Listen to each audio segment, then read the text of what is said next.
Welcome to Chichester College News, a brand new channel offering updates on current issues in further education, news about the college, what's happening, what's on, and the college's successes.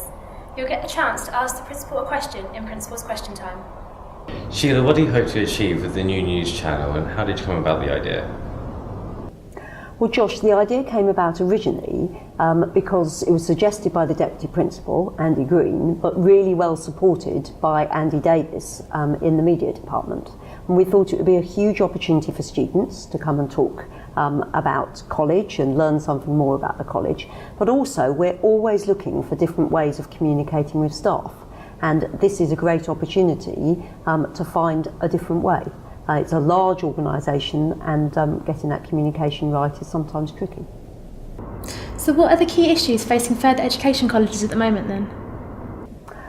Well, Catherine, they're quite complex at the moment. Part of the problem is that the government are producing a whole host of different policies currently. So they have just announced only yesterday traineeships, which is a new qualification that will be offered to 16 to 18-year-olds to help people who are not engaged at all in education or training or employment at the moment to come in, get some good work experience and get some training in core skills as well.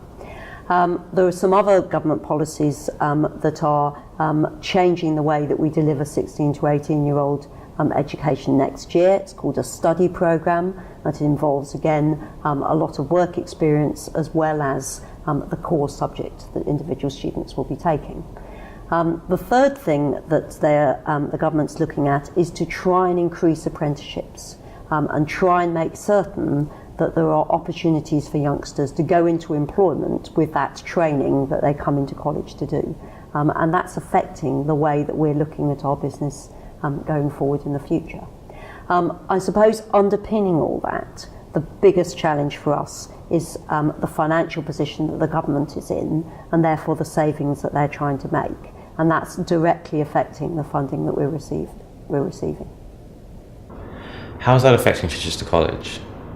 Well, it's affecting. If we look first of all at the curriculum side, we will be launching traineeships after the summer. We're in the very good position that because we are a good college, we're allowed to do that. If we were only a satisfactory college, we wouldn't be able to do that. We will also be changing the study programmes from next September and making certain that all the programmes we offer 16 to 18-year-olds allow them to see a line of sight into work or a line of sight into university, because that is just so important. Financially, we have made some redundancies this term, and that's been very tough for us. We've had to close this very small amount of provision at Brinsbury in hair and beauty and brickwork. But nevertheless, we're also investing in new buildings, and they'll be coming in stream after the summer holiday. So what does that mean for staff and students?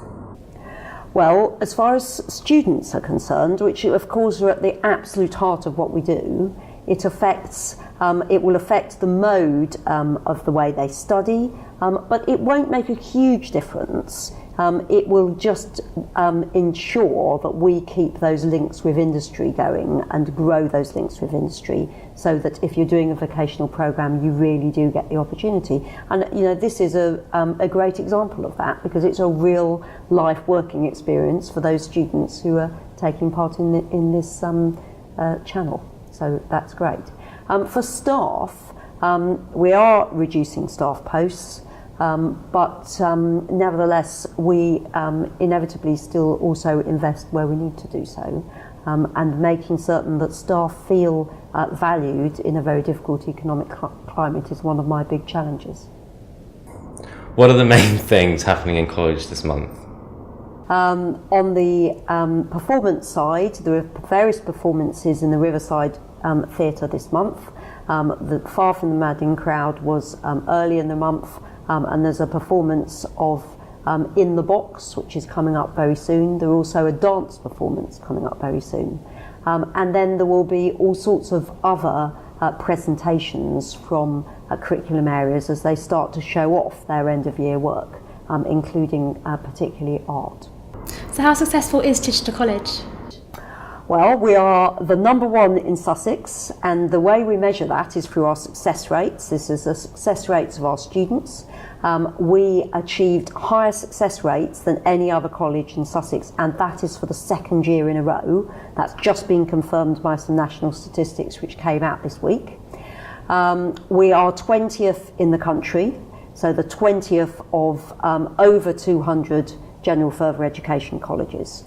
So our success rates are extremely good, but we're always looking to improve, and we're working and hoping that we get even better results this summer. What makes you most proud about the college? First of all, fantastic students, of which you are both examples. It just amazes me the talent that we have in the college.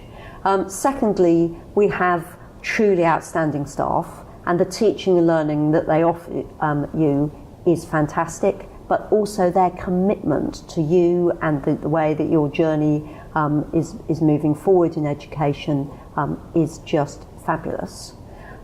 We also are very proud of where we are in Chichester and what a fantastic location it is. And equally are very proud of Brinsbury, and I must mention that they have their open day at Brinsbury on Sunday week. What's your hot tip for the month? My hot tip for the month would be study hard for your exams if you've got them. Don't have too many late nights, but also find ways of relaxing. Well, thank you, Sheila.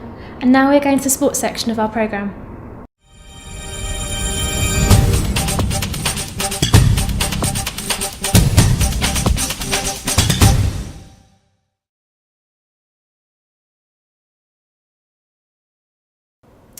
Well, good afternoon, and it's fantastic to be joined by Matt Wright, who's one of our sports lecturers, and by Elizabeth Ogden, who is the captain of our successful women's football team. So you're warmly welcome, both of you. And we're celebrating today the treble because the college has won the national finals and also the South East League and also the County Cup. So, Elizabeth, you went to St George's, first of all, for the national finals. What was that like? We got there the day before and went and had a look around, and it was just amazing, like nothing we've ever seen before. It's set in like the countryside, and it's just about 11 pitches, all absolutely perfect, with massive conference rooms, an indoor pitch, running track. All the pitches are named after their players. Yeah, it's pretty much a brand new facility, and everything is literally brand new. We go out onto the parks, and there's some pitches that only England players are allowed to train on, which we've got to go and have a look at. It's a fantastic opportunity for the girls. And who did you play, and what was the score? We played Dudley College, and the score was 6-0.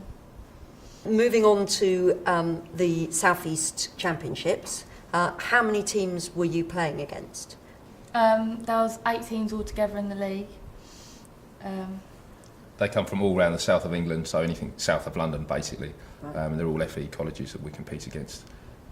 Good standard, lots of variety from links with clubs like Charlton Athletic, Crystal Palace. So we're up against some of the top girls in the area in that one. Lastly, we had this great excitement only very recently this week when you went over to Lancing and played a team for the County Cup. So was that a team for further education students? Who did you play and what was the score?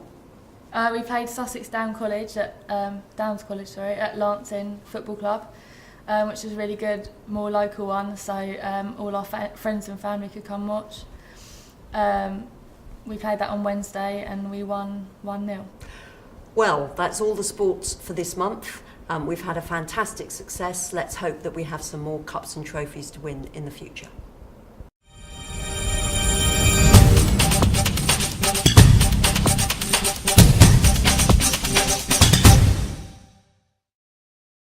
Well, that's all for this month. Please send your questions you would like us to ask the principal in next month's show. The email is on the screen. Thanks for watching and happy viewing.